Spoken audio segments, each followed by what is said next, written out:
Sebelum kita mulai sholat, kita mempersiapkan diri apa yang akan kita amalkan. Tujuan yang pertama adalah sholat merupakan zikir yang tinggi. Wala dzikrullahi akbar. Jadi harus ingat, sadar terus. Kemarin sudah dijelaskan ya, tadi sudah dijelaskan. Sekarang saya ingin mengajak kalian dalam sholat ini, jangan sampai dalam menghadap Allah itu menghadap yang kosong. Ini kosong namanya. Tembok ini kosong. Atau ketika kita Allahu Akbar, otak kita kosong. Kalau yang tidak kosong, ini ketemu dua orang. Nah, ketemu dua orang begini, nah ini ketemu namanya, ya kan? Ini ketemu wujud dan wujud, wujud manusia dan wujud manusia. Manusia itu terdiri dari dua. Ada batin, ada jasad. Ada ruh, ada jasad. Betul ya? Ustadz Abu punya ruh, punya jiwa, dan punya jasad. Hubungan kita ini ketemunya batin dan batin. Atau ruh dan ruh. Betul ya? Kalau saya tidak ada jasadnya, tidak ada ruhnya, maka hanya jasad. Maka hubunganmu dengan saya bertemu dengan jasad yang mati, mayat namanya, ya. Nah, ketika kamu menghadap Allah, kamu menghadap siapa? Allah tidak bisa dilihat oleh mata. La tudrikuhul absar wa huwa yudrikul absar wa huwal latiful khabir. Allah tidak bisa dijangkau oleh mata, tapi Ia al-batin. Maka hubungi batinnya. Bainal mutabatina ini, antara dua batin, batinul mukasyif wal mukasyaf. Nah, ini penting. Batinnya Allah yang akan membuka batin sang hamba. Ketemu dua batin. Jelas? Jadi sekarang kita sudah ngerti sholat itu. Oh, sholat itu mempertemukan batinku dan batin Allah. Makanya ketika begini kosong. Karena kamu tidak gunakan batinmu. Dan Allah tidak dipertemukan batinnya. Makanya Allah mengatakan, La yazallahu azza wa jalla muqbilan alal abdi fis sholati. Allah senantiasa menghadapkan batinnya, wajahnya kepada wajah hambanya. Ini gini, la yazalullah azza wa jalla muqbilan. Jadi Allah itu muqbilan alal abdi. Allah itu menghadapkan batinnya kepada batin sang hamba. Gimana caranya? Maka gunakan batinmu. Ketika Allahu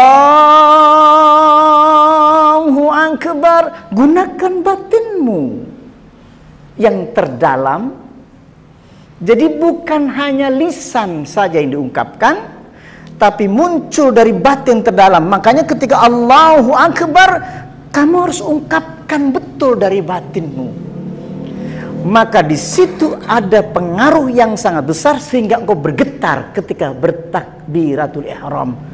Taqsha'irru minhu juludul ladzina yakhshawna rabbahum thumma talinu juluduhum wa qulubuhum. Maka bergetar kulit seorang hamba yang ketika bertakbir dalam batin yang dalam, bergetar kulitnya.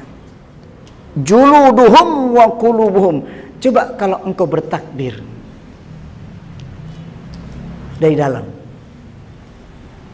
coba engkau panggil Allah tapi dari dalam batinmu akan bergetar. Coba kalau lisanmu yang bertakbir Allahu Akbar atau Allahu Akbar, nggak bisa.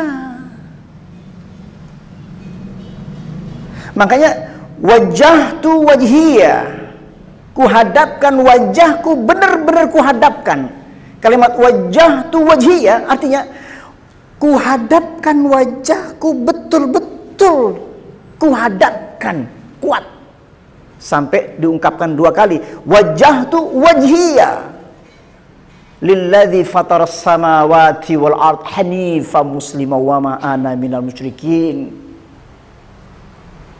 Kalau kau ungkapkan betul, wallahi pasti terjadi inna salata tanha 'anil fahsya'i wal munkar. Dari dalam batin ya, yang dalam ya. Jelas ya? Itu yang kita kuatkan. La yazalullahu azza wa jalla muqbilan 'alal 'abdi fi sholati ma lam yaltafit fa idza iltafata insarafa anhu. Pegang hadis ini. Allah senantiasa menghadapkan batinnya kepada batin sang hamba selama sang hamba tidak berpaling batinnya ketika sholat. Fa idza iltafata, apabila sang hamba batinnya pergi, Allah marah dan Allah meninggalkan kamu ketika sholat itu. Padahal sholat. Coba kamu coba. Allah nggak kelihatan. La tudrikul absar wa huwa yudrikul absar wa huwa latiful khabir. Allah tidak bisa dijangkau oleh matamu, tapi Allah menjangkau kamu. La yazalullahu azza wa jalla muqbilan 'alal 'abdi. Allah senantiasa menghadapkan wajahnya kepada wajah hambanya. Berarti Allah menghadapkan, saya hadapkan wajahku.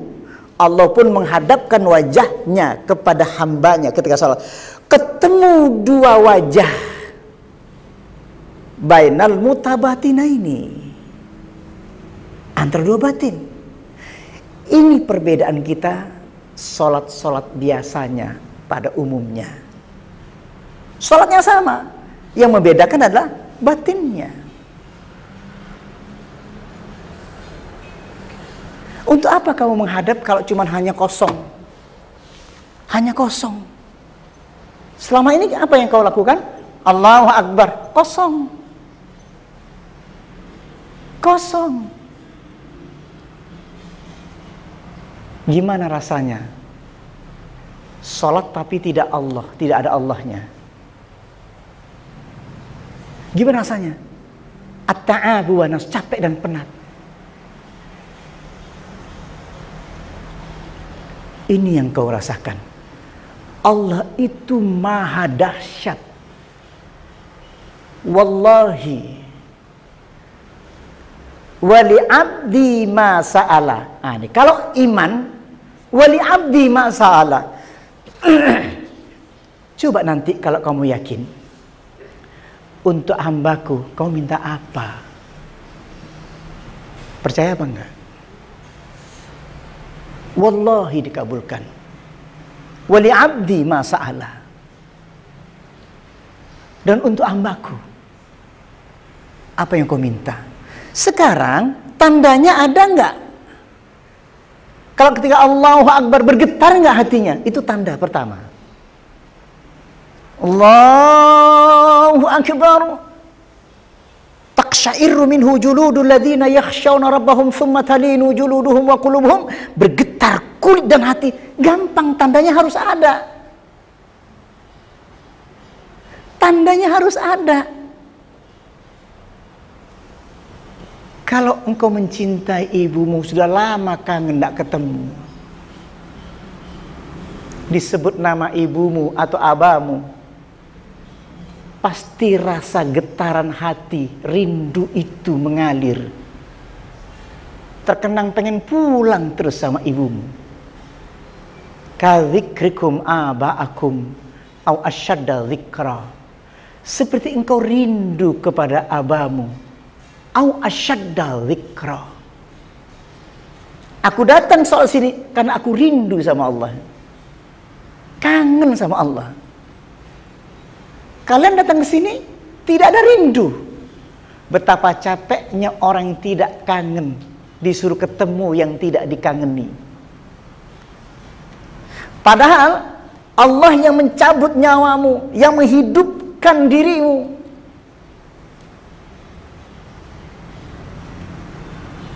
Tapi kita tidak sadar. Setiap sholat selalu malas. Berdiri aras-arasan, kusala. Wala yadhkurunallaha illa qalila. Idza qamu ila salati qamu kusala. Kalau berdiri sholat, lihat ekspresi badanmu, wajahmu, begini semuanya. Wajahnya kosong. Kalau orang yang rindu pada Allah, orang yang takut pada Allah, setiap datang, ya Allah, aku memohon. Allahu Akbar. Seperti ini kamu bisa. Seperti ini wajahnya. Allahu Akbar. Bergetar hati. Coba sekarang. Allah itu mendengarkan. Wa huwas sami'ul alim. Coba dalam hatimu. Serius. Allahu Akbar. Rasakan. Yuk sama-sama.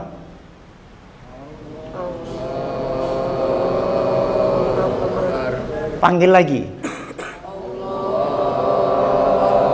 Sampaikan ke Allah langsung. Bukan ke Ustadz Abu, bukan bersuara saja. Sampaikan langsung. Sama-sama.